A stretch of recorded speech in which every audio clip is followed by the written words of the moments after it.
अपनी आंखों पर बंधी पट्टी हटा लो। मैंने इन दो अजनबियों को 100 फीट की ऊंचाई पर फंसा लिया और अगर वे यहाँ लगातार 30 दिनों तक टिके रह सकते हैं तो वे $2.5 लाख जीतेंगे। एक दूसरे को नमस्कार कहिए। अरे मैं एलिसन हूँ। एंगस साहब से मिलकर अच्छा लगा। क्या आपको ऊंचाई से डर लगता? हाँ जी। सच कहूँ तो बिल्कुल भी नहीं। मेरा दिल अभी जोर जोर से धड़क रहा है। अगर आप गिर गए तो आप हार जाएंगे, अगर तुम गिर गए तो सब कुछ हार जाओगे। ध्यान में रख रहा हूँ। मैं हर दिन इसके बारे में सोचूंगा। आपके हर एक क्रेट के अंदर अगले 30 दिनों तक जीवित रहने के लिए सारी जरूरी चीजें हैं। सोचो अगर तकिया किनारे से उड़ गया, काम खत्म, तुम्हारे पास तकिया नहीं। शांत रहना, परेशान कर रहे हो। क्या मैं एंगस को फेंक सकता हूँ? मुझे ये बातचीत अब और नहीं करनी। हमने सच में पूरी कोशिश की कि हम दो ऐसे लोग ढूंढें जो एकदम विपरीत हों।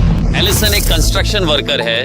मैं भारी मशीनरी चलाता हूँ, तकनीकी रूप से विध्वंस का काम करता हूँ। और एंगस यूके के एक रियलिटी टीवी शो का स्टार है।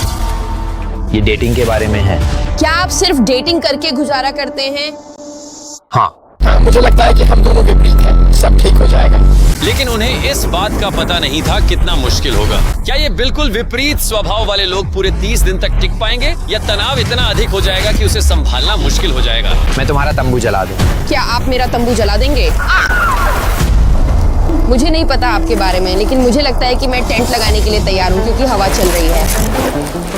ओह, ये तो बहुत छोटा है। हम आसमान में डेरा डाले हुए हैं। ये मुश्किल होने वाला है। ये उनके अनुमान से कहीं ज्यादा कठिन है क्योंकि हमारे पिछले चैलेंज वीडियो के विपरीत अगर उनमें से कोई एक बीच में ही छोड़ देता है तो वीडियो खत्म नहीं होता है। $2.5 लाख को बांटने के बजाय जो व्यक्ति वहाँ रहता है वह उसे पूरी तरह से अपने पास रख लेता है।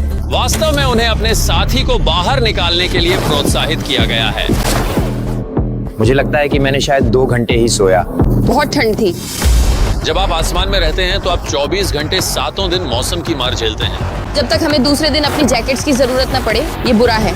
हवा धीरे धीरे झूला रही है। थोड़ी सी हवा चल रही है। लेकिन हवा तो बस शुरुआत थी। सोचो अगर मैं अभी तुम्हें परेशान कर दूं। मैं कह रहा हूँ अगर तुम ऐसा करते तो मैं नाराज हो जाता। अभी यहाँ आरामदायक होना थोड़ा मुश्किल है। हाँ बिल्कुल। कल रात मौसम बहुत पागल था। वो बहुत बुरा था। बारिश हो रही थी तो अब सब कुछ भीग गया है। तो तुम सोए नहीं? नहीं, सच में नहीं। मैंने अच्छी नींद ली। एलिसन बहुत जल्दी ढल रही है। मैं अपने टेंट को स्नैक टाइम के लिए तैयार कर रहा हूँ। Chicken burrito bowl. मैं इसके लिए काफी उत्साहित हूँ। दूसरी तरफ एंगस। मैं टेंट के साथ जूझ रहा हूँ। मुझे इसमें रहना अच्छा नहीं लग रहा। मैंने इसे यहाँ बहुत आरामदायक दिखाया है, लेकिन असल में ऐसा नहीं है। उम्मीद है कि अब कुछ समय तक फिर से बारिश नहीं होगी। हे भगवान, हे भगवान। अब हवा पूरी तरह से मेरे टेंट के अंदर आ गई है। हमारे टेंट सचमुच किनारे पर ही है। ये बहुत प्यारा है। ये तो हास्यास्पद है। और बारिश जारी रही। मुझे डर है कि यह लगातार 24 घंटे तक ऐसे ही बरसती रहेगी। पूरा दिन भर